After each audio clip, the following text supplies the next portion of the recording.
Hello, everybody. Welcome to the Chopping Block. Every couple of weeks, the four of us get together and give an industry insider's perspective on the crypto topics of the day. So, quick intros. First, we got Tom, the DeFi maven and master of memes. Next up, we have Robert, crypto connoisseur and captain of Compound. Third, we've got Tarun, the Giga Brain and Grand Poobah at Gauntlet. And then we have myself. I'm Haseeb, head hype man at Dragonfly. And today we have joining us a special guest from her Airbnb in a nondescript location. We've got Laura Shin. So the four of us, not including Laura, are early stage investors in crypto, but I want to caveat that nothing we say here is investment advice or legal advice or even life advice. So Laura, first of all, congratulations on your book. I think last time we were able to say it here, but you weren't able to join us at that time. Congratulations. I know it's been a huge effort in the undertaking, and you're now on the roadshow, like going around giving talks or something? Yeah, I went to London right after the book came out, like literally the day after, and I went to a chain analysis conference. And then after that, I went to a conference at Oxford. And that was actually really meaningful because I had done study abroad at Oxford. And all I can say is, like, when you go to a place that's so close to your heart and that was so formative for you, like, after a major milestone in your life, like, I was very emotional just walking around Oxford. I'm sure people were like, why does this lady keep crying everywhere? But anyway, so yeah, and obviously just going to the chain analysis conference was really wonderful because, they helped me with so much in the book, but obviously they had done that demixing portion for the DAO investigation, which was great. And actually, I will step away at a certain point and get you a really cool thing that somebody gave me, which was this FBI challenge coin. And it's like a coin that I guess these FBI special agents have, and it like says nice things on it. Yeah. And then I had my book signing in New York last week, and it was totally sold out, which is awesome because apparently that's not a common thing.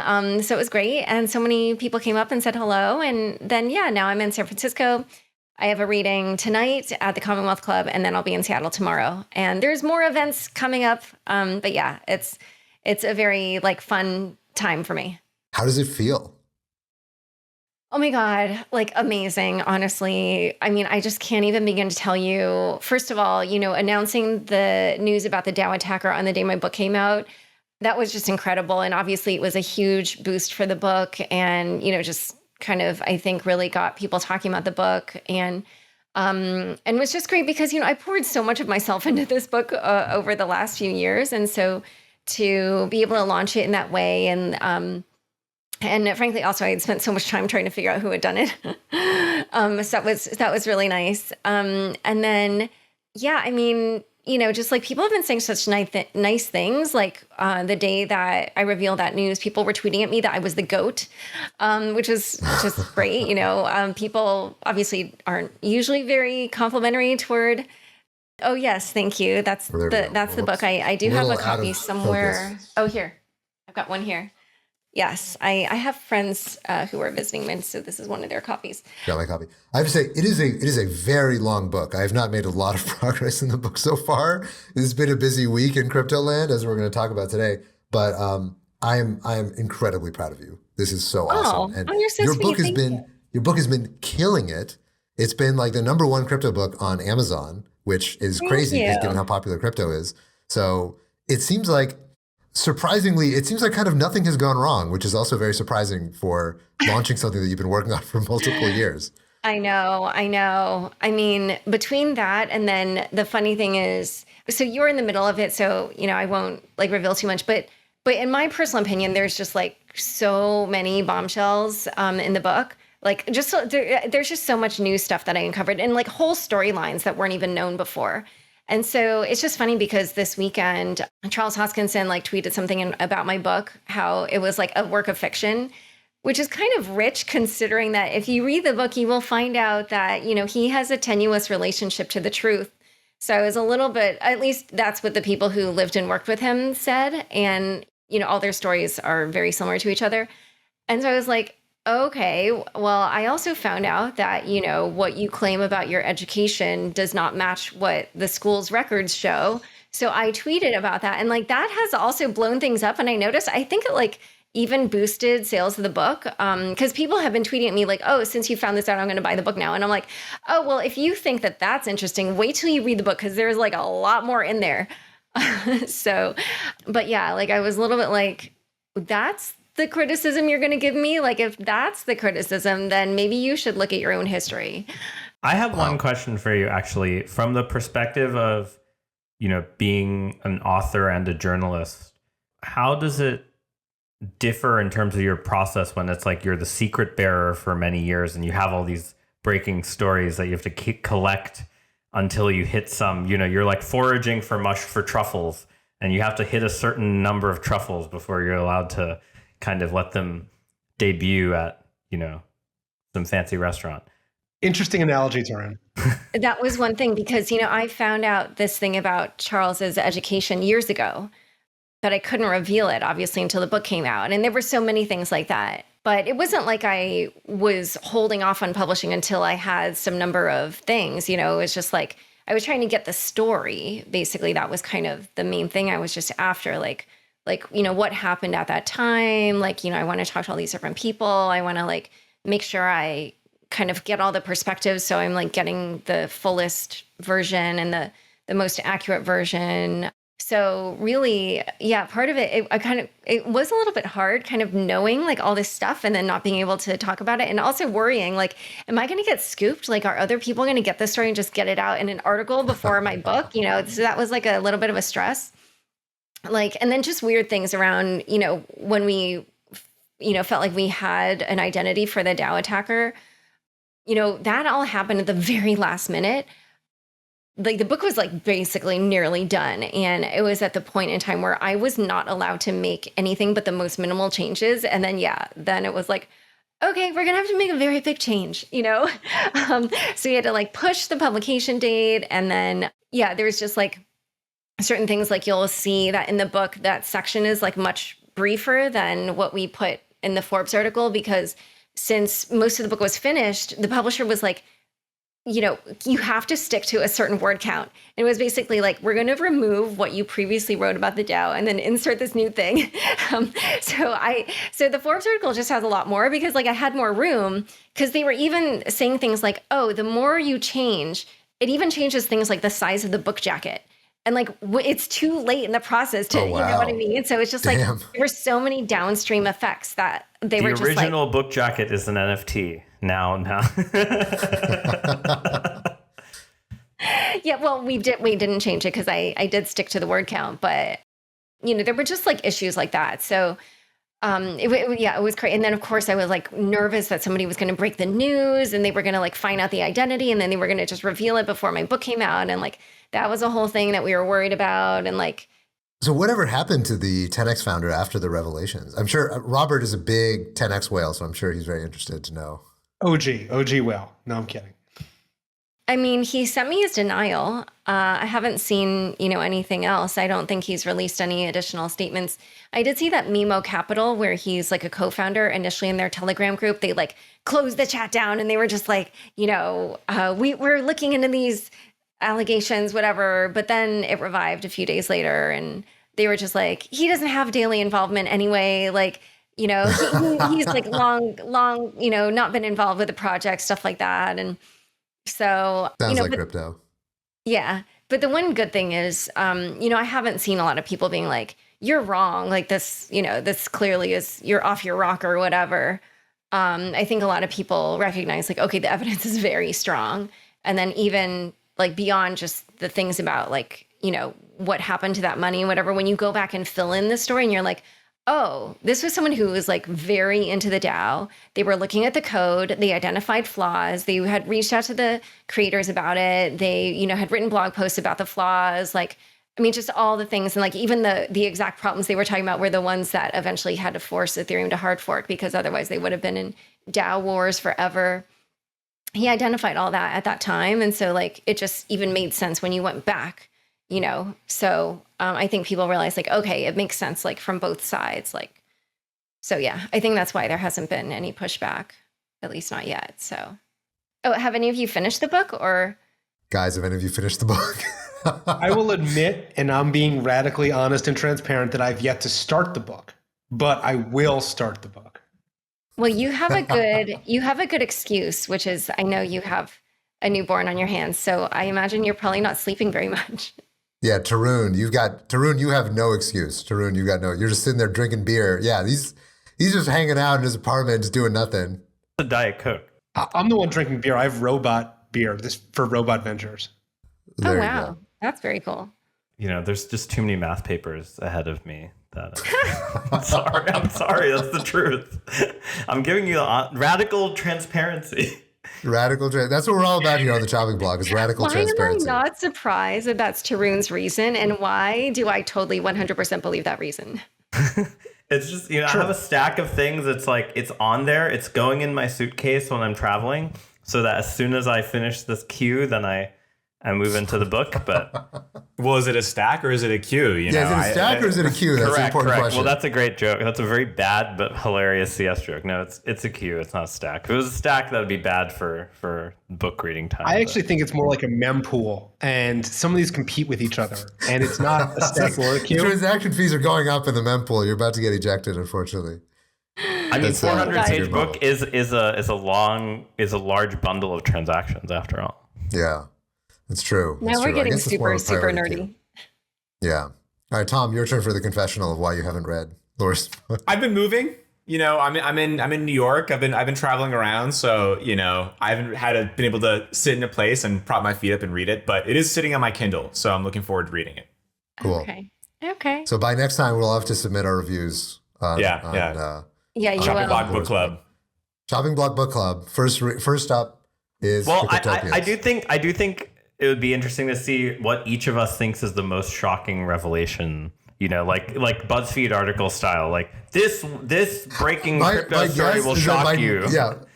By next meeting, it'll all be in the first 20 pages. I mean, the most shocking thing I read in the first 20 pages is that Vitalik could speak when he was 8 years old. No, you have to skip whatever to it was. 200 and then start reading. That way you get unique insights. I have a feeling I know what you guys will be most shocked about. And I'm surprised you haven't heard. I have tried to ask people not to do too many spoilers. So, Laura, it's been real. Enjoy your book reading. Bask in the sunlight of all of the love that you're receiving. Oh, thank you. All right, see you guys. Okay. Have fun. Okay, so the big news of the week, or of the last 2 weeks, has been, of course, the Russian invasion of Ukraine. So this is a topic that. So I was actually in Ukraine last year because a number of the companies that we've invested into were based in Ukraine. So last year I was in Kiev and Lviv and last summer. So I know Ukraine quite well. So it's been really terrible, and our sympathy goes out to all the victims in Ukraine who are fighting back against the Russian invaders. But it's been a story that not only has gripped the world, but it's also one that has a lot to say about what's going on in crypto. And in fact, it has had massive effects on the crypto market. So, I won't belabor a lot of the news about the details of the invasion itself, but there were a number of different elements of the aftermath of both the invasion and the sanctions that ensued from the invasion of Ukraine that had a lot of effects on crypto. So just to go through a very brief summary of the news. So first was that, so Ukraine has obviously been very active in social media through the official Ukraine Twitter account. And one of the things that they've been calling for is the blocking of Russian accounts within crypto exchanges. And actually, there's been equivalent calls within the U.S. from some sort of U.S. lawmakers to also do the same thing. Now, the majority of exchanges have denied these requests to not freeze Russian accounts. And to be clear, these are not accounts of Russia, the nation state, but rather of Russian individuals. So Binance announced that they wouldn't be freezing Russian accounts. There was actually a large announcement by Coinbase that there are 25,000 wallets linked to Russian illicit activity that they were going to be blocking that were belonged by Russian users, but it was unclear what exactly this had to do with sanctions, or if this is just an unrelated, some kind of illegal fraud ring or something like that they were shutting down accounts for. We saw massive spikes in volume in rubles. So unsurprisingly, there was a lot of demand within Russia for getting access to crypto, especially as the sanctions were starting to close in. Enormous amount of financial organizations are now cut off within Russia. So we saw a lot of demand for crypto and Bitcoin within Russia. We saw not only the withdrawal of an enormous amount of banks that basically left operations in Russia. We also saw Visa and MasterCard shut off any access to cardholders in Russia. We saw sanctions from multiple countries. Pretty much everything in NATO and in the EU, even Singapore, was sanctioning Russia. And you also saw some interesting things happening on the Ukrainian side. So for one, there was an announcement that Ukraine was going to give an airdrop to crypto users. And Ukraine actually posted their crypto wallets on chain, which were verified by some of the prominent members of the crypto community to solicit donations. And we saw over $40 million in crypto donations go to these addresses associated with Ukraine.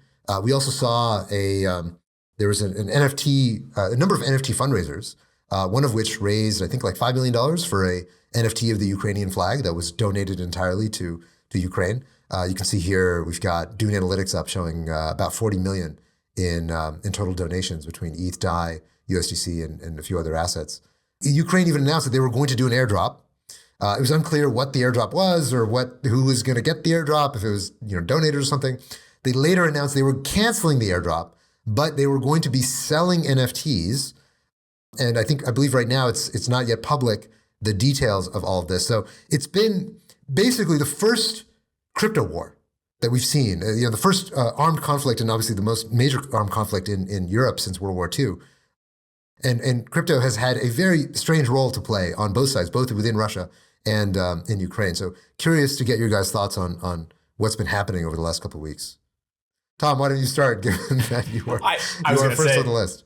I do have it on good authority that the NFT sale is happening. So that should be interesting to see how that actually looks. But yeah, I think it's went through so many different phases where people thought the crypto addresses that Ukraine posted weren't real, to criticizing crypto donations, saying, hey, they actually need money. This isn't real money. How are they going to off ramp it? To now I think there's a stat that came out. It was like 70% of the arms suppliers to Ukraine are accepting crypto directly. They're not off ramping into fiat. They're just accepting crypto payments directly, which is kind of insane to think about. I know it just feels like generally speaking, there isn't a whole lot of clarity. It feels like just sort of people have money and they want to sling it at something, and this kind of feels like the next thing that people are aping into. It's Constitution DAO like in many ways, where it's like, this is something that I believe in and I want to donate to and I want to back. I think the weird thing though is that the donations are not necessarily going to like humanitarian causes. It's not like, hey, this is going to Ukrainian refugees. A lot of the donations are going to like purchase arms for the Ukrainian military, which I think is a very kind of strange and scary precedent. Certainly they need the money to defend themselves, but I don't know how many people who are donating are thinking about the fact that the money that they're using is going to be used to kill people. And it's kind of insane. You have global fundraising for this army, which is like never really been done before in human history. That is actually not true. Wasn't there some army that like launched a fundraiser? I can't remember this. Don't you guys know what I'm talking about? There was like some armed conflict that they launched. There was one GoFundMe or something. One during peak pandemic between Armenia and Azerbaijan, which was settled by Turkey sending in drones and bombing the shit out of Armenia. And that was like, I'm surprised no one called that as crazy as kind of the stuff we're seeing now, because that was like, there were two countries fighting over this disputed region. And then this third party country just sends in a bunch of drones and like picks the winner. And then like we moved on and like the world just kind of forgot. It's about this conflict region called Nagorno-Karabakh in that area. But the Armenian side, if I remember correctly, did have a GoFundMe. Oh, a GoFundMe.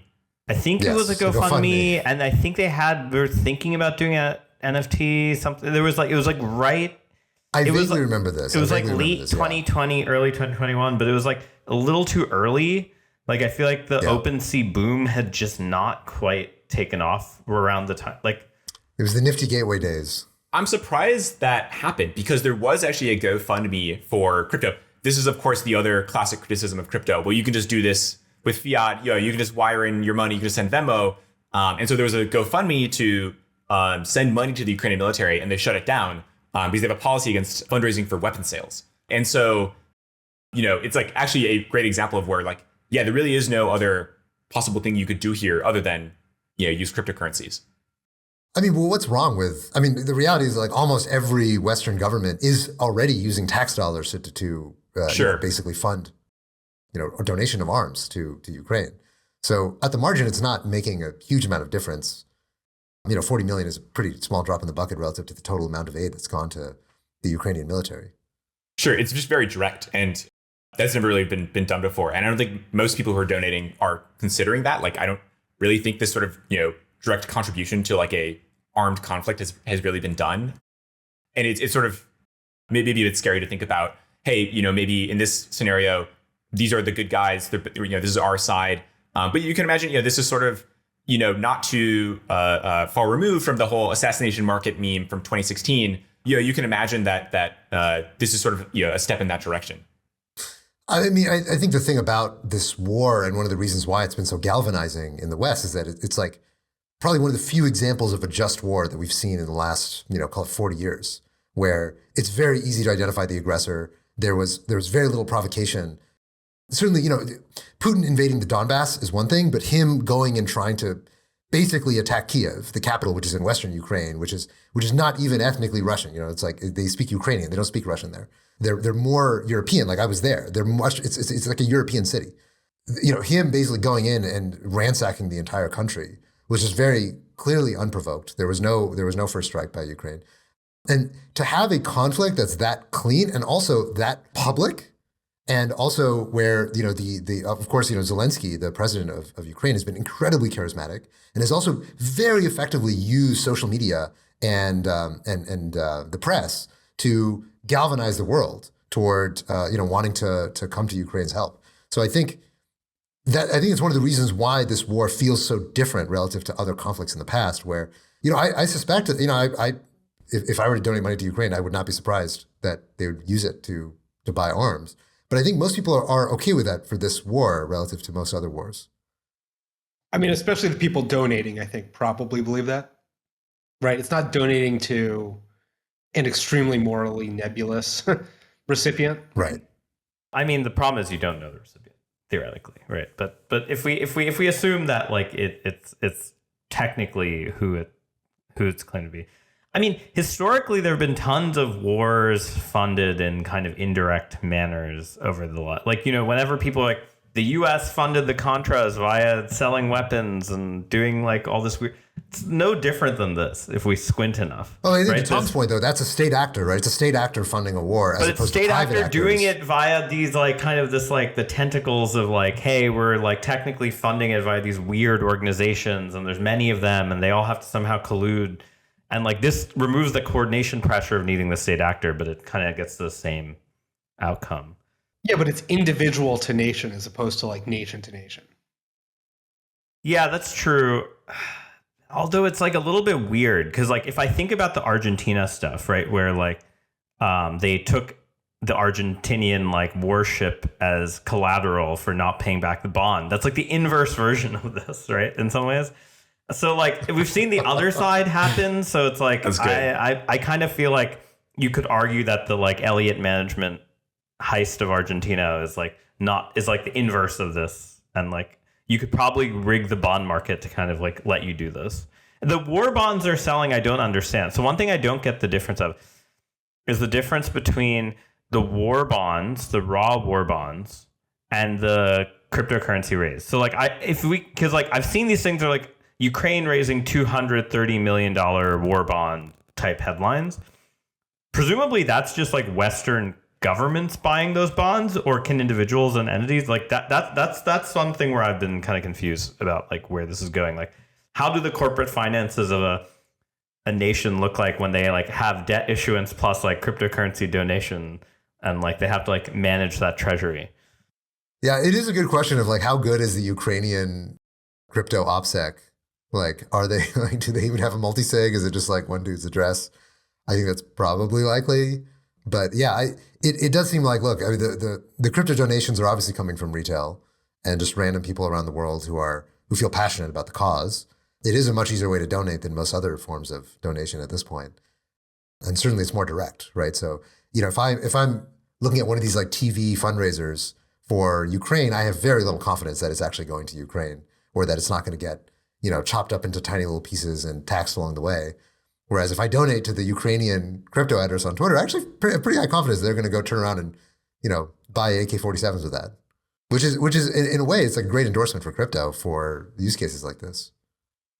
It's a great endorsement for crypto, but there's also the risk on the other side, which is, the story that I'm most concerned about and aware of is that, with the imposition of sanctions on Russia, the story that's coming out in crypto right now is concern from politicians that crypto will be used to evade those sanctions.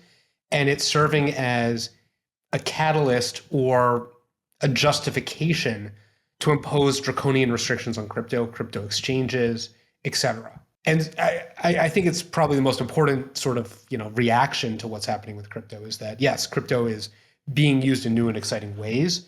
And that's creating a lot of fear, at least within the US, to offset it. I think net, there's some extremely positive things happening in the crypto, but it's creating more of a pushback than I expected very rapidly. So I tweeted about this in that I basically said that I don't think the language of using crypto to evade sanctions, I think is like a total non sequitur. Because the reality is that the sanctions were very well defined, right? There were certain things that are sanctioned and certain things that are not included in the package of sanctions. You can't include crypto in sanctions. There's nothing that says you can't. But they're not included. But in fact, some of the sanctions were OFAC restrictions on, basically transacting with certain parties.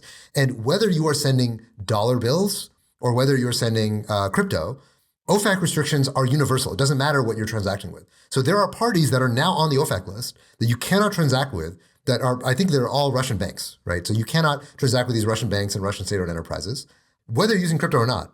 But transacting with private Russian citizens or with other companies in Russia that are not on the sanctions list, it is fine, whether you're using dollars or whether you're using crypto. Like the idea that it is evading sanctions, quote unquote, for Russia to transact in crypto. Well, okay, is it evading sanctions for Russia to transact in RMB? No, obviously not, right? That's a total non sequitur. So crypto is just not in the category of things that we can use as sanctions or that we have chosen to use as sanctions, but we could if we so chose. If the US said, look, Coinbase, you are not allowed to send transactions to anybody who is verified to be Russian, then done. We have sanctions on Russian citizens, but we didn't do that.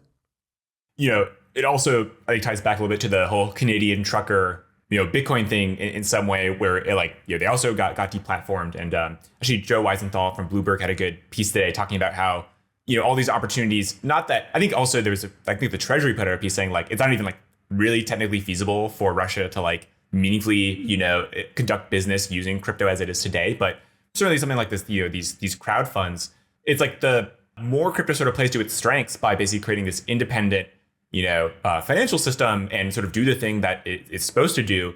It also is somewhat bearish in that it sort of creates this bigger target on its back for regulators. And so it's the strengths of it in some ways are also sort of its downside. And so you're sort of making this case for Bitcoin, but maybe true across crypto more broadly.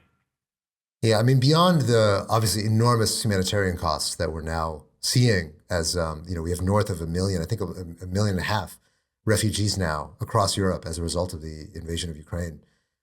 We're also seeing, of course, as a result of these sanctions and just a result of the instability that we're now seeing in Eastern Europe, enormous effects on commodity prices. And so you're seeing, especially oil and natural gas being the most obvious, we're probably going to see a significant spike in inflation globally because of what's going on in Russia. And that's going to magnify the effects that we've already seen at the beginning of this year of the inflation in the US. It doesn't spell a great year for crypto and for broader financial markets. And you're already seeing that both in equities and in crypto prices over the last week. It's a little bit cold to sort of look at a humanitarian crisis like this in terms of the financial consequences of it. And I'm always reminded that, we have some of the entrepreneurs that we backed are actually in Ukraine right now. And right now, every able-bodied man, I think between 18 and 60, has been effectively conscripted into the Ukrainian army, and they have to fight. And so some of our entrepreneurs are right now fighting in Ukraine to protect the country from Putin. So it's a really terrible situation, and we hope that it resolves peacefully soon. But it seems less and less likely that that's going to happen. I also want to point out that in the the history of this industry actually really started quite heavily in places that I'm not sure newer members of of the space might not remember, but Georgia and Ukraine. So like Bitfury, if you remember them, I mean, they still exist, but I don't think they're anywhere near their prior stage. They kind of got beat out by Bitmain, but they were at one point the largest miner in the world. Theirs founded in Ukraine, and they basically they spurred on a huge sort of like industry of like Eastern European people. Like there's like the Bitfury mafia, which sort of like led to a lot of the developers that are in this space from like 2015 to 18, 19. You know, I'm sure a lot of them are dealing with things that are kind of not great. So kind of my thoughts out to them as well. I feel like people kind of forget that like the early days of crypto were actually really, really Romania, Ukraine, and Russia were like where every single developer was. So that's right. And still a very important area of a lot of builders in crypto. I just wanted to close out this segment by talking about what prediction markets are saying. And actually, a little bit out of style, I'm actually not looking at any crypto prediction markets because they don't have a lot of liquidity. But if you look at Metaculus, which is one of the non-crypto prediction markets, right now they believe that the likelihood that Kiev falls to Russia by April, so basically by the end of this month, is currently about 25%. It was much higher at the start of the invasion. It was about 90% when the invasion started. So it seems like the tide has really turned on the likelihood of Russian success in this invasion. The likelihood that Russia controls Kiev by June is currently at 46%, meaning that people believe that it's about 50-50 that Kiev will fall to Russia within 2 months. So obviously I'm hoping that Kiev is able to hold strong, but it's a tough conflict ahead of them. Anyway, let's move away from some of the more sober topics and talk a little bit more into crypto land. So one of the things that's been going on this week is there's been a huge spat of fundraising announcements. There are a lot of new funds that are launched recently. First, we have Electric. They announced a $1 billion fund. This is split between two vehicles. Supposedly one is a liquid crypto vehicle that's $600 million, and then a early stage fund that's $400 million. So supposedly it's $1 billion between the two of them. Yeah, Avichal, amazing timing to have $600 million of dry powder right now when it seems like prices have come down quite a bit. You can see him there laughing at how cheap everything looks, and after everything that's gone on in the last few weeks. So Electric's got $1 billion. Next up, we've got actually this was announced today. A very interesting kind of social media bonanza. So Bain Capital announced that they were launching a $560 million fund. And they announced it slightly unwittingly on International Women's Day, which is today. They basically got piled on Twitter because of the particulars around how they actually made the announcement. I think if you can, Tom, if you want to show one of the tweets. So we had no less than Mark Andreessen jumping on them on Twitter, as well as half of crypto Twitter basically this is one of my favorites. Dunking on them. Yeah, this is a pretty good one. It's just a little on the nose the way they tried to position themselves very proudly. I think in the announcement it was like, it is my great privilege to announce that we raised a shitload of money to invest in crypto, and people were like, yeah, you got that right.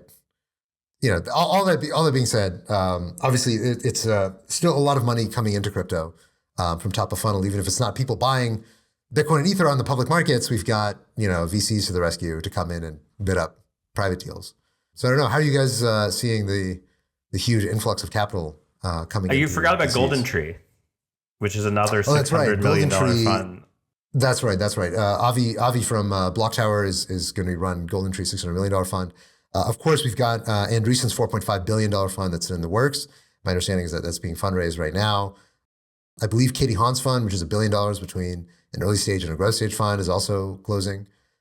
So there's a lot of activity going on right now in crypto fundraising. There's no shortage of capital coming into the space. The weird thing, of course, is that most of this is earmarked for private deals. And there's not that much, except I guess maybe some of Andreessen's fund is going into publics, but it feels like there's going to be a big mismatch between the dollars earmarked for privates and for publics for the next while. I agree. I mean, if huge amounts of capital go into privates, there's really two paths for any organization: the equity path and the token path. And obviously some of it's going to go into the equity path, but I think it's going to go into a lot of companies, foundations, organizations that create tokens as well. And I think that's where the mismatch is. So, companies with, investors staying on the equity path forever, eventually they IPO and, they stay, equity businesses. But when there's a token, if there's going to be 100 new projects essentially creating publicly traded assets, in one way or another, you run the risk of there being a mismatch or being off of equilibrium where there's too many projects and not enough demand in the later stages of its life cycle. And so obviously some of this is going into equity deals, but a lot of it's going into projects, all of those firms mentioned that are creating tradable tokens and digital assets. And, I feel like the biggest risk is that there's too much supply and not enough demand 2 years from now.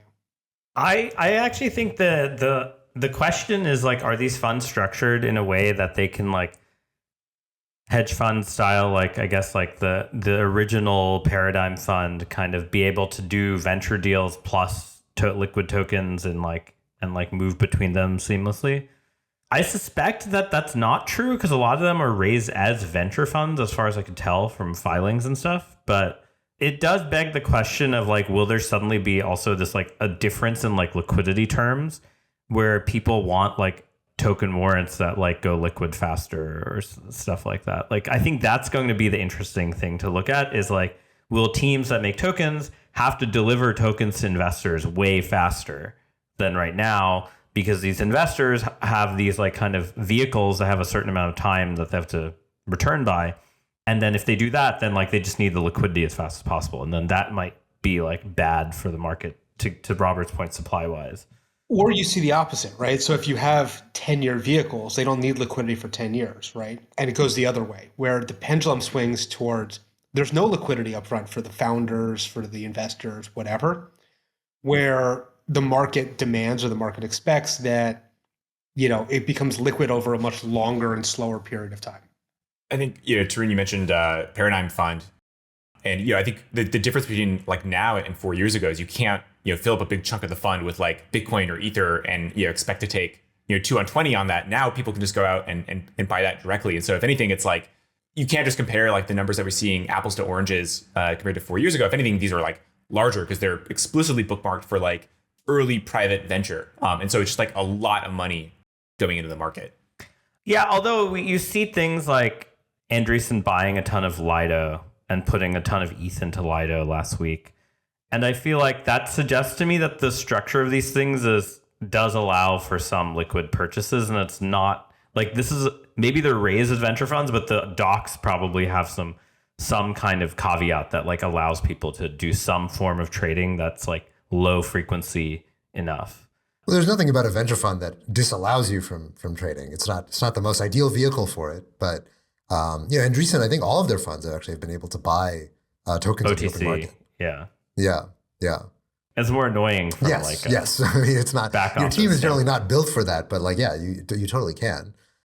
But I think what you're also seeing is that there's just the disconnect in pricing between publics and privates. Like I was just chatting with an investor earlier today about notional finance. If you guys, actually, Tom, you were talking about this earlier. Notional finance right now, so they're basically, like a fixed rate protocol. Their market cap, their circulating market cap right now is 6.5 million.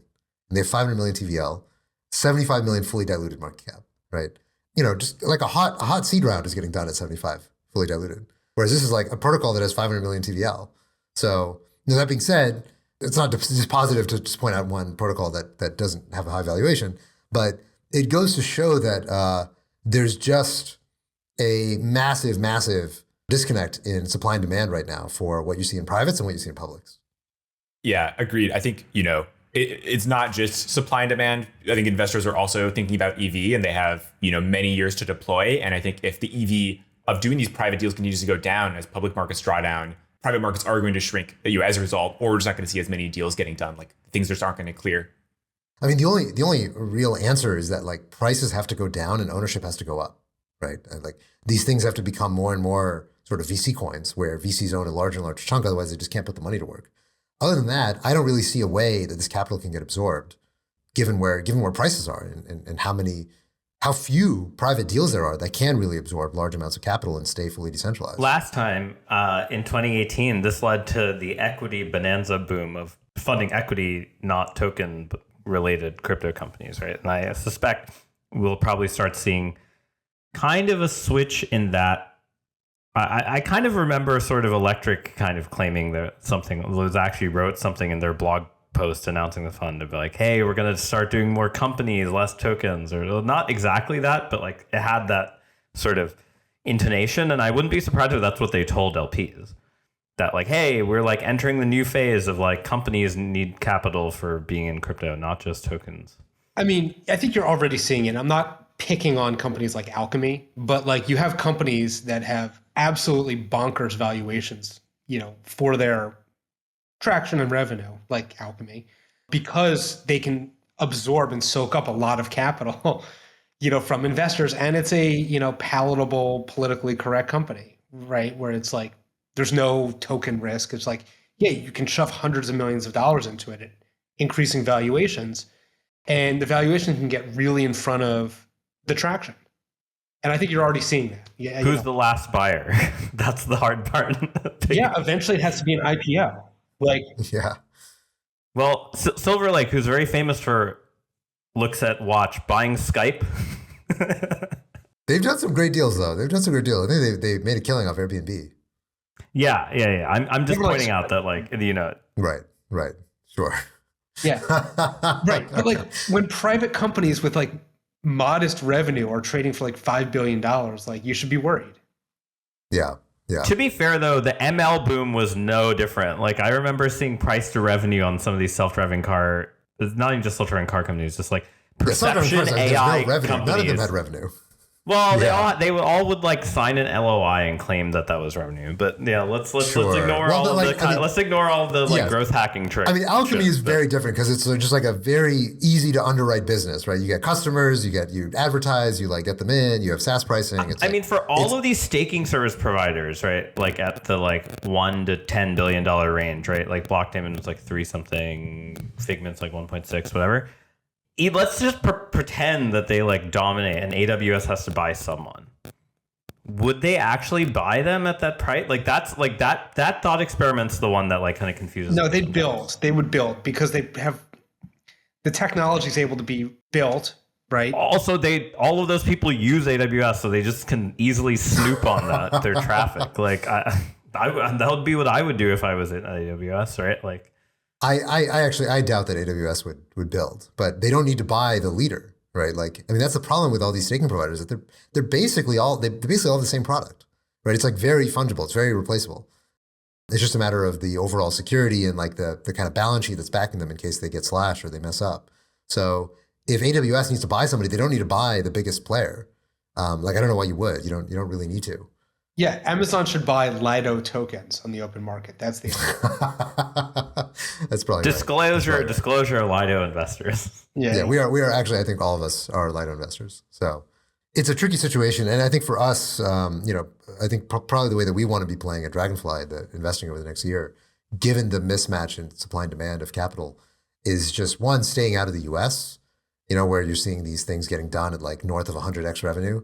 You just go outside of the US, even whether it's emerging markets or LATAM or Asia, things are much, much, much lower than 100x revenue or even 70x revenue, where I'm seeing a lot of deals getting done in the US, even now at those multiples. So I think that's a large part of the answer for us. And then also just stay early stage.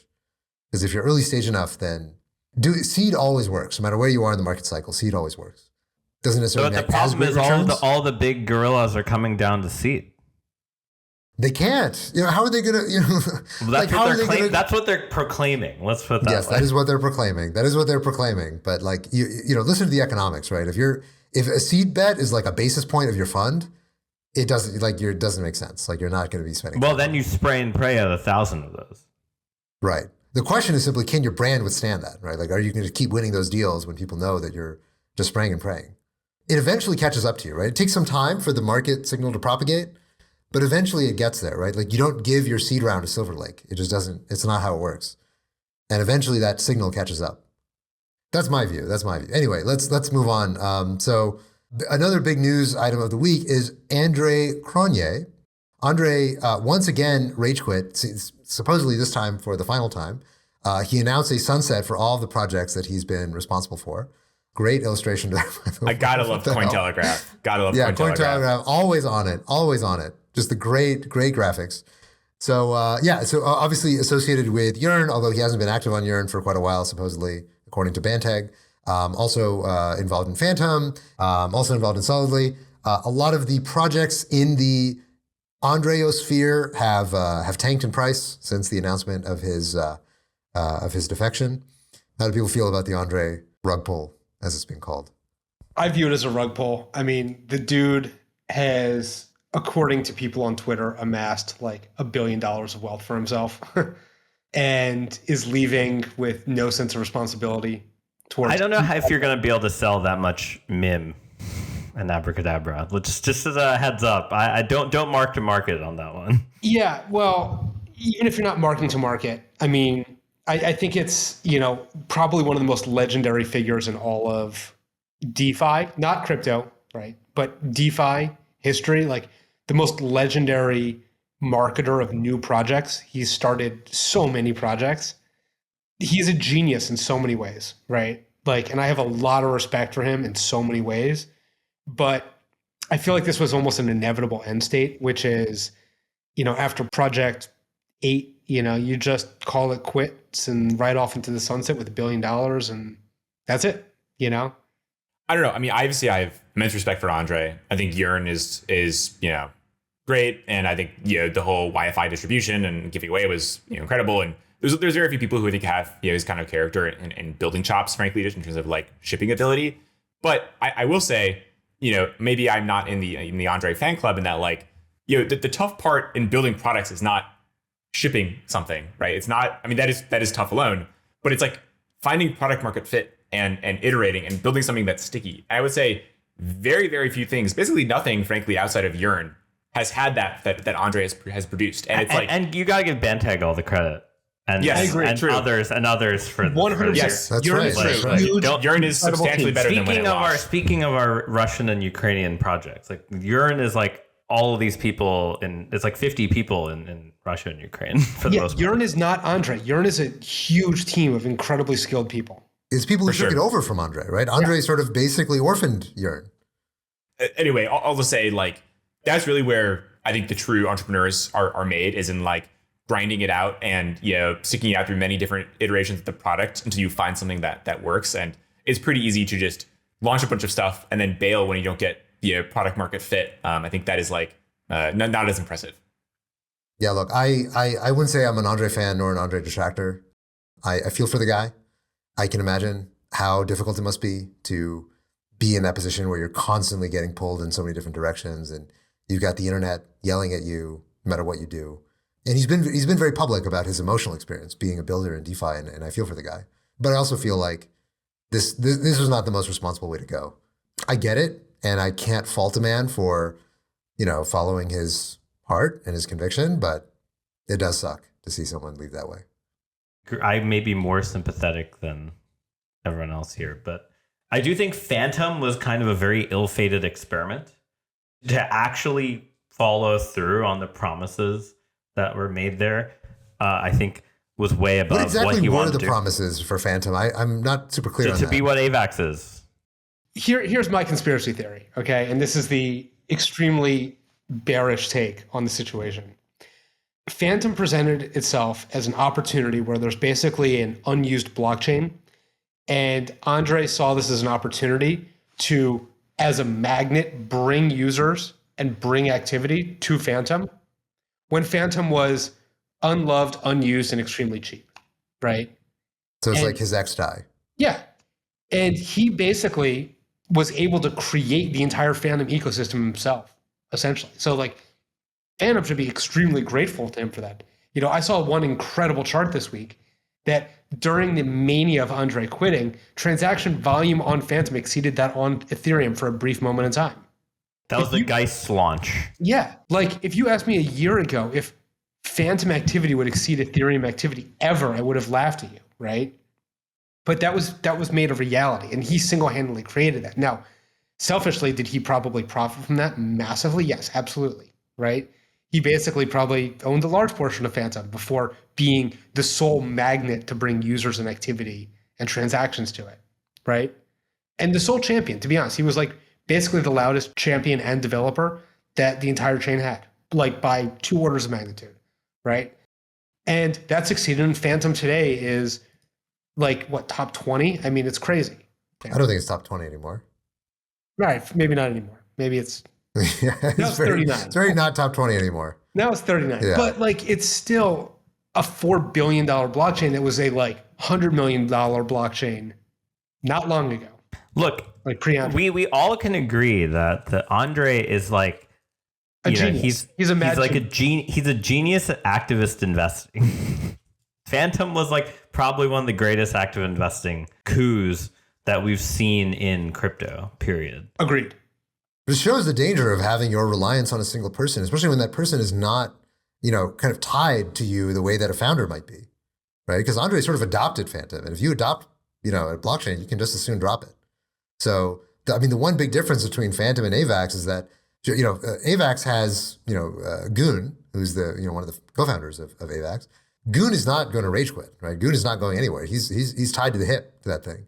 Whereas Andre can leave whenever he wants. And when you have that enormous level of dependence on a single person, you're like Germany and Russia. However, EOS is the counterexample where all the folks around EOS bailed and it was their blockchain, right? That's true. I guess that's the importance of not letting. Yeah, that was a reg pull, not a rug pull. A reg pull? Reg, R-E-G. Oh, I think my joke was better, done. But whatever. You guys tied for best joke. Yeah. All right. Tom gets runner-up for best joke of that segment. So last up, I wanted to also drop this because it's a little bit of a self-plug, but screw it, we're running the show. So this week we announced we had this blog post we worked on for a very, very long time called the AMM test, a no bullshit look at L1 performance. And in this test, basically what we did is we benchmarked all of the major EVM-based layer ones alongside Solana. Try to see, they make large claims for themselves about how much performance they can actually do. And the question is, okay, if you take a fair benchmark, the fair benchmark we came up with was being Uniswap V2 style trades. What is the actual trades per second that you can get both at equilibrium and at max throughput on each of these chains? And the answer was, maybe lower than what you'd expect. So I think Ethereum was like 10, Solana was about 270, Avalanche was about 37, I think, or something at equilibrium, but then max was like 170. Binance Smart Chain, by far the largest of the EVMs at, I think, like 190. So that gives you a good sense of what kind of throughput blockchains can actually do today. And we thought that this was really important because we saw, especially among entrepreneurs, so much misunderstanding about how much throughput these projects can actually do. And when they release their own numbers, and this is true even of companies that we've invested in, when they release their own numbers, their benchmarks that they use are very misleading because they're usually all transfers and they're almost always done on testnets, which are completely unrepresentative of what real smart contract engineers are going to be doing on these chains. And so we ended up publishing this and getting some love, and then the Solana crowd got really mad at us. And I think Anatoly to be fair, you did go after, they were you did kind of go after them. I mean, look, we kind of have to, right? They're the king. You gotta go out and I think the interesting thing that this brought up in general is just this idea that blockchains are pretty cool because you can actually go test this. So that's first of all, that's like an improvement, right?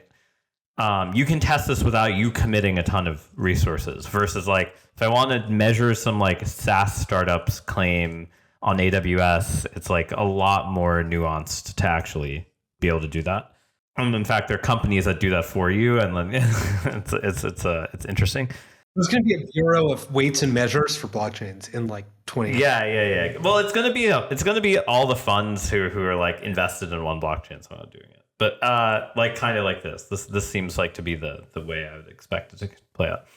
But the interesting thing I thought from the Twitter commentary was this fact of like people caring about message types of like how many messages do we consider consensus messages, how many messages do we consider non-consensus messages, and like if you consider consensus messages in your transactions and like in your TPS rate, that's kind of like juicing it a bit, right? Because you're like, hey, those had to happen anyway, and those aren't necessarily messages that are economic transactions. So I think the interesting thing we're going to see is that we're going to have non-fungibility of accounting over time in all these metrics, and it's only going to increase because like no one's incentivized to like make a homogenous thing. Instead, you're going to have the cat and mouse game of like people like you guys going and doing. I mean, that's the role of benchmarking, right? The whole point of a benchmark is to have a third party that is doesn't have that isn't any of the parties involved. That's objective. Go in and run a neutral test. Yeah, exactly. That's reproducible. And so we put all the code on GitHub so people can go run the test themselves and post their numbers. Now the question of methodology is a fair one, right? Because when we benchmark Solana, one of the things that makes Solana not ideal for this particular test is that this test really only measures a single threaded execution of a single Uniswap pool. And Solana has this concept that actually, nobody we talked to actually understood how Solana worked. So we had to go in and like go through a bunch of shit ourselves that like none of the validators, none of the people even on the Solana team could explain it to us. And so we had to go to the source material and go to the code ourselves and understand how Solana has this notion of compute units, which is kind of like gas, but like not exactly like gas. And there's a limit of 12 million compute units per block per account. And there's 48 million that you can total be in a block. So which means that if you wanted to max out Uniswap trades, you could do 4 different Uniswap pools. So provided that they're completely segregated in state, you could do 4 Uniswap pools simultaneously within a single block. But of course, we did not include the consensus overhead. Because as you mentioned, Tarun, every block on Solana, the consensus messages are part of the on-chain transactions, which fill up a block, which is weird because no other blockchain does that. So in order to get a real apples to apples about what can you actually do at the sort of user level, right? Like the real metrics you care about is like what can a user do or what actual throughput can applications get on top of Solana. To really get the apples to apples is complex, but of course none of these other blockchains are multi-threaded in that way. You can't parallelize Uniswap trades on any other blockchain. So a truly fair benchmark would involve multiple things, not just, okay, how many trades can you get on a single Uniswap pool? But of course, when Solana goes down, it's because there's a single pool or a single IDO or a single thing that everyone's sniping at. And this is the reason why it goes down, is because it gets overloaded on a kind of single piece of state that's in high contention. Well, I think the other thing that's interesting about their compute model that probably also makes this even more annoying is that technically the user is supposed to provide dependencies to some extent to state. And like, obviously, I'm sure like literally 0 wallets do that. And they just try to like run everything serially. And so then you get this weird thing where like there was some extra parallelism, but like the user can't figure out how to send the right transactions to take advantage of it, which I think is like way less common in other sort of chains. Because like basically EVM, even though it's annoying, assumes the user's an idiot, which is, kind of the goal there. I mean, the EVM is trying to move to stateless clients as well, right? That's on the ETH2 roadmap. Well, trust me, everything's on the ETH2. They're going to have Celestia now soon, right? Dank sharding. I mean, that's like what isn't on the ETH2 roadmap is a better question. My takeaway, and this was the important one to me, was that all of the blockchains almost equally suck. Well, if you look at the graph, they don't all equally suck, but they all suck. I think that's relative to claims. Relative to claims, yeah. I'd say relative to claims, the spread between blockchains is much smaller than advertised. I think that's the big thing. And the ultimate thing is not to say that none of these blockchains will get there, right? Like I'm bullish that Solana will figure out a lot of these things. And the reality is a lot of these blockchains are just not very optimized. Like they haven't been around that long. And the workloads that they're going to be under are, surprising to the founders involved. And so there's a lot of work that can be done both at the smart contract layer, but also at the infrastructure layer to just optimize the hell out of these things. So I'm going to guess there's at least like a 4 or 5x you can get just out of optimizing the current workloads. We didn't talk about the failure of the week, actually, speaking of this. Now you remember me, which is Evmos. The Evmos launch was like quite an epic fail. I feel like it's unfair to talk about like a blockchain stumbling in its first week of launch. I feel like I agree with that. I agree with that, but I think it's a non-event. This time was this was an interesting. What happened? We can save that. We could give us the TLDR. Give us the TLDR. Give us the TLDR. I think the best view of the TLDR is a lot of people beforehand were talking about how like the code base was not super well thoroughly tested. Like if you went and looked before you get there, Tarun. So quick background. So Evmos is an EVM compatible Cosmos chain that was very hyped up. There was no pre-mine. There was going to be this like wrecked drop. There was like everybody in the Cosmos ecosystem was very excited about the launch of Evmos. And after the initial launch, there was a protocol upgrade, and the protocol upgrade failed, and the chain halted, and it's still in a halted state as of right now, is my understanding. While the validators try to figure out how to get the system back up and running.